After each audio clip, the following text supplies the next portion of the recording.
안녕하세요, 겜룡입니다. 때는 한 달 전, 시간도 많고 딱히 할 것도 없었던 전, 문득 게임 개발을 해봐야겠다라는 생각을 하게 됩니다. 하지만 게임 개발 같은 건 해본 적도 없으니 당연히 뭐부터 손을 대야 할지 모르겠더라고요. 그래서 일단 열심히 서치를 해주었습니다. 서치를 하면서 알게 된 사실, 게임 개발 툴에도 여러 가지가 있더라고요. 유니티, 언리얼 엔진, 알만 툴 등등. 생각보다 개발 툴은 쉽게 정했어요. 전 쭈꾸르 게임을 만들고 싶었기 때문에 코딩 지식 없이 2D 게임을 쉽게 만들 수 있는 입문용 툴 RPG 메이커, 줄여서 알만 툴로 만들기로 했답니다. 정가 가격으로 사기엔 너무 비쌌기 때문에 여름 세일을 기다리며 그동안 조금씩 게임 세계관과 스토리를 짰어요. 그렇게 시간은 지나 드디어 스팀 여름 세일! 저는 알만 툴 시리즈 중에서도 최신작인 RPG 메이커 MG를 구매했어요. 그리고 게임 개발도 본격적으로 스타트를 해주었습니다. 알만 툴을 처음 사용해보는 거였지만 UI가 직관적인 편이라서 초보자인 제가 사용하기에도 큰 불편함은 없었어요. 일단 게임 플레이를 해보면 이런 타이틀 화면이 기본으로 세팅되어 있는데요. 이 디자인을 보며 생각했어요. 당장 이 화면부터 바꿔야겠다! 전 그림을 정말 못 그리는 사람이라서 이미지 제작은 애초에 전부 AI한테 맡기기로 마음을 먹은 상태였어요. 그래서 바꿀 타이틀 화면의 배경 이미지도 AI의 도움을 받았습니다. 아무래도 까마귀 크리처가 게임의 주된 세계관이다 보니 까마귀는 무조건 넣어줬고요. 그 옆에 주인공 여자 캐릭터도 넣으면 좋겠다 싶어서 원하는 분위기와 함께 프롬프트를 입력해줬어요. 만들어진 이미지에 글자를 넣기 위해 이미지를 일러스트레이터로 가져와서 후작업을 해주었어요.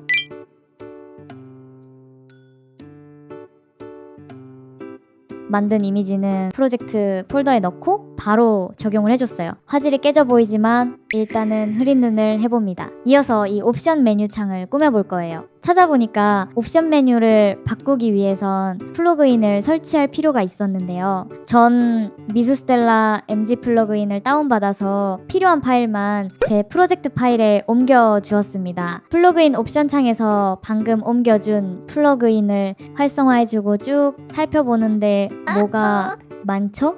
어디를 건드리면 좋을지 클로드에게 물어봅시다. 거진 2시간을 클로드와 씨름했는데 무료 버전을 써서인지 제 클로드는 자꾸 잘못된 정보를 주더라고요. 합병 나는 줄 알았어요. 더 어이없는 건 플러그인 안에 있는 파라미터로는 디자인을 바꿀 수 없다는 거였어요. 플러그인에 들어있던 클래스 자체를 새로 정의했기 때문에 플러그인 설치가 필요한 과정은 맞았지만 뭔가 속은 기분이에요. 결론적으로 클로드가 만들어준 코드로 JS 파일을 만들어서 이 파일 역시 등록해 주었답니다. 대충 코드를 보면은 폰트를 바꾸고 배경을 투명화하고 위치를 조절한다는 내용이 쓰여 있어요. 메인 화면을 다시 보면 무사히 디자인이 바뀐 걸 볼 수 있어요. 예쁘진 않더라도 처음보다는 낫죠. 이번엔 캐릭터 디자인을 해볼 거예요. 이런 도트 캐릭터는 사실 AI로 만들기 까다롭기 때문에 기본 소재를 사용할 예정이고요. 대화창에 나오는 얼굴 이미지 같은 경우는 한 장만 있으면 되는 거라 AI 생성을 통해 만들 예정이에요. 근데 생각보다 기본 소재 선택지가 많지 않더라고요. 얼굴은 그래도 꽤 커스텀할 수 있게 되어 있는데 옷이 너무 중세 판타지 쪽에 치우쳐 있어서 제가 원하는 평범한 옷은 많이 없었어요. 진짜 너무 많이 난감했는데 저에겐 도트를 직접 찍을 능력도 없고 그렇다고 AI에게 맡기자니 이상하게 나올 게 뻔하고 고민을 하다가 어쩔 수 없이 기본 소재를 사용하기로 했어요. 아쉬운 마음을 떨쳐내고 빠르게 캐릭터 커스텀을 해줍니다. 이제 얼굴 일러스트를 만들 차례! 얼굴 일러스트는 한 장이니까 알아서 잘 나오지 않을까 기대했지만 OMG! 그림은 괜찮은데 제가 원하는 느낌이 안 나오더라고요. 분명 같은 프롬프트를 썼는데 그림체가 다 다르게 출력되는 거 있죠? 물론 제가 프롬프트를 거지같이 쓴 게 원인이겠지만 많이 답답했어요. 그래도 어찌저찌 주요 인물 2명은 완성했습니다.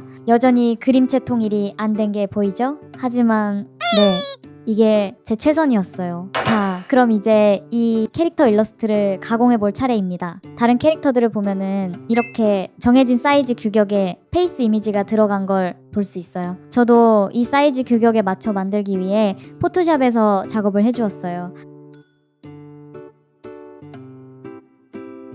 지금은 이 기본 주인공이랑 뒤에 동료가 같이 딸려오는 형태인데요. 일단 주인공을 바꾸고 동료도 없애볼 거예요. 그러기 위해 액터 설정에 가서 이름과 이미지를 바꿔주었어요. 초기 파티원도 지어줄게요. 게임을 플레이해보면 잘 적용된 걸 볼 수 있어요. 캐릭터도 바꾸어 주었으니 이번엔 기본 설정창 UI를 바꿔볼 거예요. 클로드에게 물어보니 윈도우 PNG 파일을 백업한 후 덮어쓰기를 하라네요.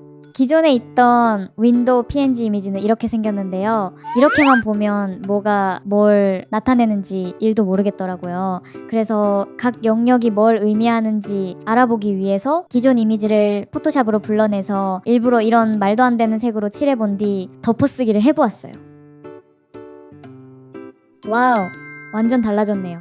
그래도 이렇게 보니까 뭐가 뭘 의미하는지 한눈에 들어오더라고요. 첫 번째 사각형은 뒷배경, 두 번째는 테두리, 세 번째는 패턴, 네 번째는 버튼 등의 백그라운드 컬러, 다섯 번째는 버튼 모양, 밑에 있는 건 보이는 대로 컬러 팔레트. 분석을 마쳤으니 커스텀을 해볼 차례인데요. 제가 원하는 느낌은 까마귀와 어울리는 검정색 계열이었기 때문에 전체적으로 색감을 검정으로 바꿨어요. 테두리는 AI를 통해 만든 이미지를 올려주었어요. 패턴 부분은 투명으로 내버려 두었습니다. 바로 테스트 플레이를 해보았는데요. 어라라?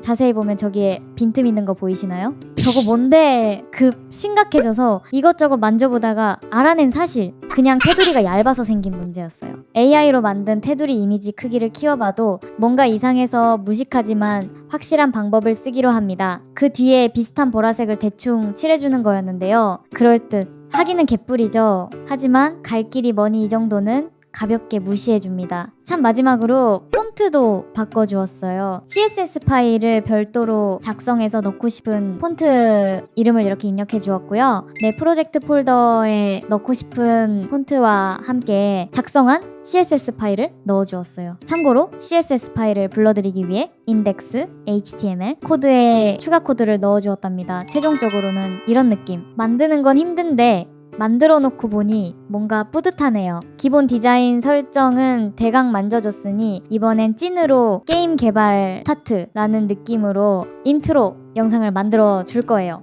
알만툴에서 인트로를 구현하는 방법은 크게 두 가지가 있는 것 같더라고요. 영상 파일로 만들어서 게임에 삽입하는 방식과 이벤트로 직접 연출하는 방식, 이렇게 두 가지였어요. 저는 영상 편집을 할 수 있어서 비교적 자유도가 높은 방법을 택했어요. 인트로 내용에 대한 대본은 이렇게 미리 짜놓은 상태여서 이 대본에 맞는 이미지를 파이어플라이를 통해서 생성해 주었어요. 그럼 소재는 다 준비되었으니 프리미어 프로에서 편집을 해볼까요? 우선 이미지를 장면에 맞는 순서로 배치해서 사이즈를 조절해 주었어요. 또 유튜브에서 다운받은 타이핑 모션을 텍스트에 적용시켜 주었습니다. 과거 회상적인 거친 느낌을 주기 위해서 화면에 텍스처 이펙트를 입혀주고 마지막으로 타이핑 SE도 넣어주었습니다. 만든 영상 파일은 내 프로젝트 무비 폴더에 넣어주고 게임 시작을 누르면 바로 재생될 수 있게 자동 실행 이벤트를 만들어줬어요. 그리고 게임 시작 버튼을 누르면 이렇게 인트로 영상이 나오는 걸 볼 수 있어요. 이렇게 해서 1주차 게임 개발일지는 끝! 게임 진행 자체는 하나도 된 게 없는데 그래도 이렇게 만들어진 걸 보니 신기하기도 하고 뿌듯하기도 하고 그러네요. 그럼 전 다음 영상에서 찾아뵐게요. 안녕!